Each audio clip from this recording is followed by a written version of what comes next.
Olá, queridos alunos do nono ano, com vocês, professora Mariana Oliveira. Estamos aí para mais uma videoaula de explicação. Nós estamos na semana 4 do nosso plano de estudo tutorado, volume 3. Unidade temática, conexões e escalas, objetos de conhecimento, intercâmbios históricos e culturais entre Europa, Ásia e Oceania. Habilidades: identificar e analisar características de países e grupo de países asiáticos em seus aspectos populacionais, urbanos, políticos e econômicos, e discutir suas desigualdades sociais, econômicas e pressões sobre seus ambientes físicos naturais. Conteúdos relacionados: características dos países asiáticos sobre questões sociais, políticas e econômicas. Países asiáticos, vida nas cidades, no espaço urbano e no campo, o espaço rural. Nós já sabemos que a maior parte da população asiática vive na área rural. Então, o tema da nossa aula: continentes. E o que nós vamos tratar nessa aula? Nós vamos tratar a respeito da economia no continente asiático. Então, nós vamos conhecer os aspectos das principais atividades econômicas dos países asiáticos, compreender fatores históricos e políticos relacionados ao crescimento e dinamismo econômico no Japão, na China, nos novos tigres asiáticos e na Índia. Então, como eu já falei, grande parte da população da Ásia se concentra em áreas rurais e suas atividades estão voltadas para o setor primário. Então, se a maior parte da população está na zona rural, essa parte da população irá trabalhar no setor primário. E quais são esses setores? Então, a agropecuária e a exploração aí dos recursos naturais são atividades fundamentais. E essas atividades, elas são de grande importância, sobretudo para os países em desenvolvimento no continente, os países que estão em crescimento econômico, então em desenvolvimento. Então, o que acontece aí no continente asiático? Vamos ver uma parte primeiro da agricultura, tá? Então, em linhas gerais, o continente asiático, ele detém aí 3 tipos de produção agrícola. Então, lá se faz presente a agricultura de subsistência ou itinerante, a agricultura de plantation e a agricultura de jardinagem. E também a presença da agricultura moderna. Vamos entender cada um desses 3 tipos de agricultura. Então, aqui o destaque é para a Índia, mas acontece em todos os países asiáticos, essa agricultura de subsistência ou itinerante. Então, essa agricultura, como nós vemos na imagem, ela utiliza pouca tecnologia, ocorre a queimada da vegetação nativa e isso causa impacto ambiental, Vocês sabem do aquecimento global, a destruição de muitas espécies de animais. A mão de obra é familiar e ela vai ocorrer nos países pobres. Na China também há o plantation. E o que é o plantation? O plantation é uma monocultura voltada para a exportação.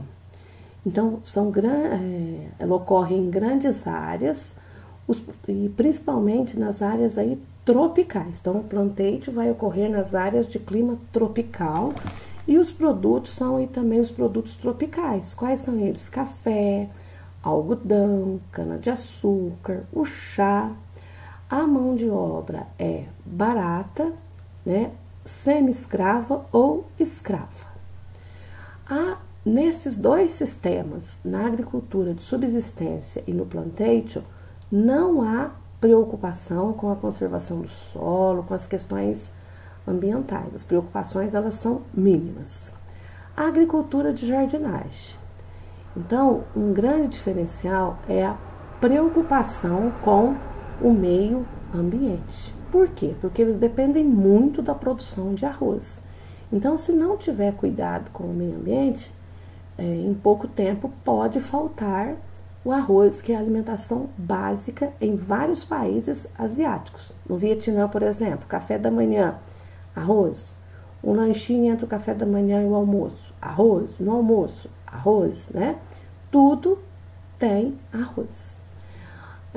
Professor, mas o que é a agricultura de jardinagem? É jardins? Não, é a lavoura de arroz, a risicultura. Ela ocorre em planícies alagadas e também em relevo irregular. Nas áreas de relevo irregular, as lavouras de arroz, elas são edificadas, são feitas, né, com a técnica de terraceamento. Ocupa grandes áreas e destaca os maiores produtores de arroz, a Índia, a China e Bangladesh.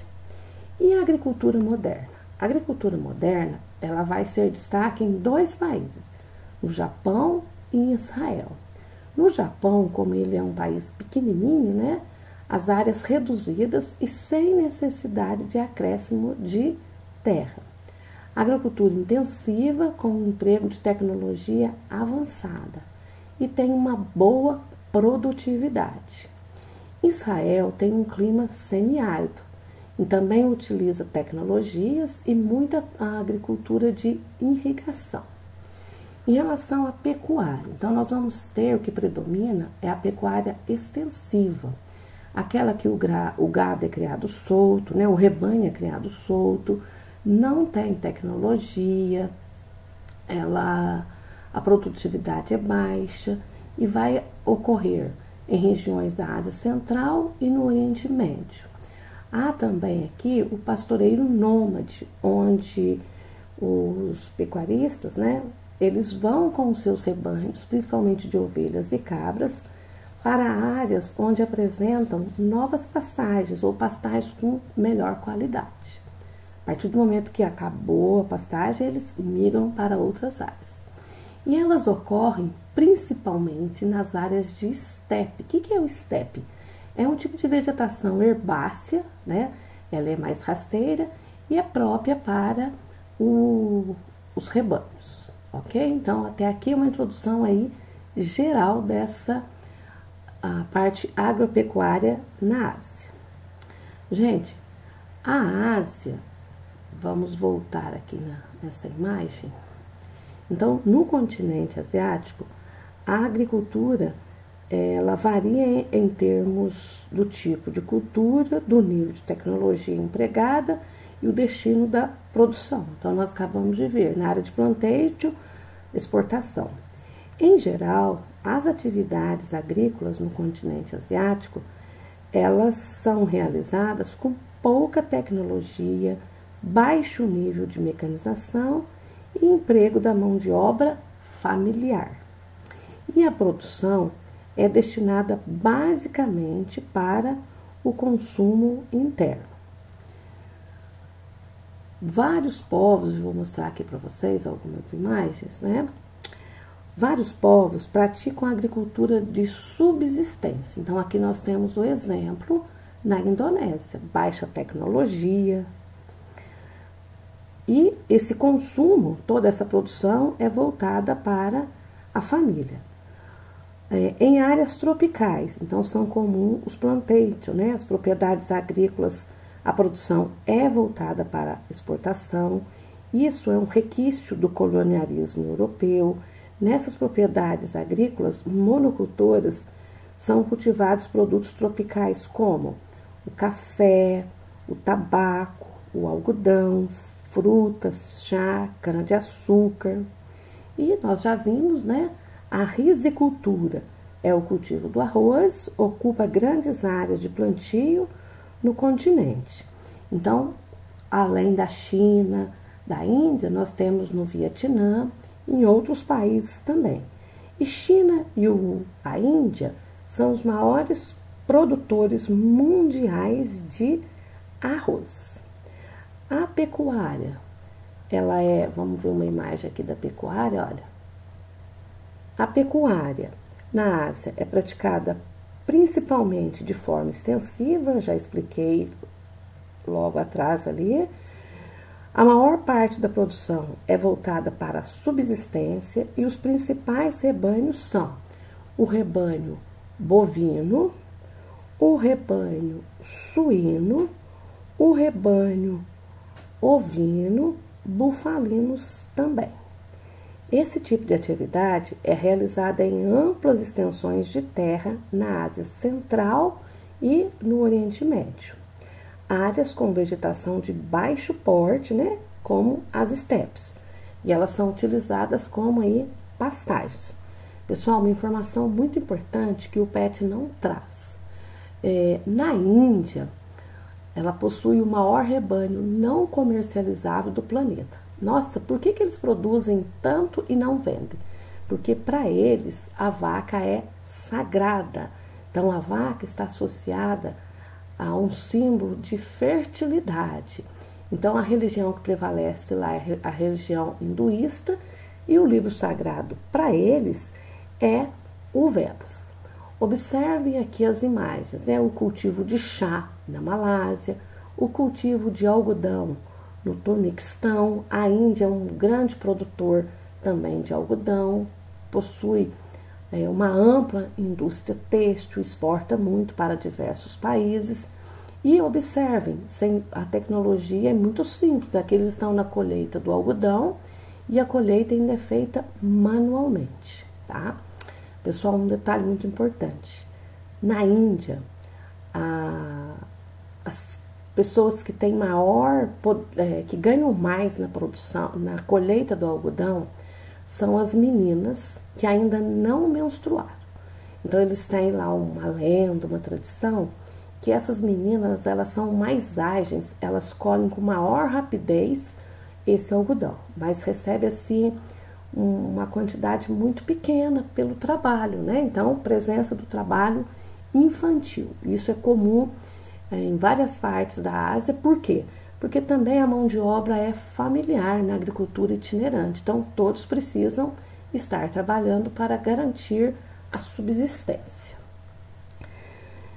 Em relação à indústria, vamos ver aqui a divisão regional da Ásia, né? Porque falou ali, a produção é mais na Ásia do Oriente Médio, então nós precisamos entender essa regionalização. A Ásia setentrional, então ela engloba aqui os países que abrigavam aí a ex-União Soviética, tá? Então é todinha a Rússia e alguns pouquinhos países. A Ásia Central, também países que eram socialistas, né, tornaram-se independentes. Então nós vamos encontrar Turquestão, Cazaquistão, Uzbequistão. Esses países pertencem à Ásia Central. Aqui no Oriente Médio, então, é onde nós temos os países que mais produzem petróleo e têm as maiores reservas aí de petróleo. A Ásia Meridional, que é o sul da Ásia. Então, ele é formado também de 11 países. Nós vamos encontrar aqui a Índia, Nepal, Butão, Paquistão. E a Índia é um dos países que vem se configurando no cenário internacional da industrialização. O Sudeste Asiático, então, onde nós vamos encontrar alguns também produtores de arroz, né? Todos eles produzem, mas em destaque aqui o Vietnã. Nós vamos encontrar aqui os novos tigres asiáticos, que nós já vamos ver logo ali abaixo. Podemos citar já a Indonésia e a Malásia. E, por último, nós temos aqui o Extremo Oriente, que é formado pela Mongólia, a China, Coreia do Norte, Coreia do Sul, né? O Japão. Então, esses são os principais países em destaque no Oriente, no Extremo Oriente. Então, nós falamos aqui também o Leste Asiático. Nos últimos anos, o continente asiático ele tem passado, né, por um processo de intensa industrialização, que ficou concentrado em alguns países. Quais são esses países? Principalmente no Japão, os tigres asiáticos. O destaque agora, no início do século XXI, a China e a Índia. De modo geral, O crescimento econômico e industrial asiático ocorreu por meio de políticas de curto e médio prazo, que atraíram indústrias de outros países em combinação com altos investimentos em educação e desenvolvimento de tecnologia. Então, principalmente no leste asiático, nós vemos uma supervalorização da educação. O Japão tem uma tradição muito intensa na educação e essa valorização da educação contribuiu para um avanço na indústria, acompanhado com o desenvolvimento de tecnologia.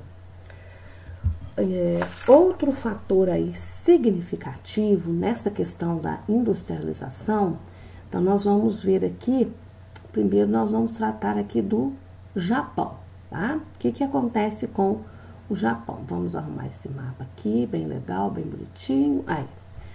Então, o Japão é um país que se configura como o mais industrializado, apresenta modernos sistemas de produção que são referências mundiais. Nos quais setores? Setores da informática, da robótica, eletroeletrônico e automobilístico, né? Haja visto aí que onde surgiu a Toyota? No Japão. A indústria aqui da Coreia do Sul. O que acontece com a Coreia do Sul? Embora seja mais recente, ela atua em diversos setores, desde o automobilístico até a indústria naval. Professora, não sei o que é a indústria naval. Construções de navios. Ela tem essa construção de navios bastante avançada.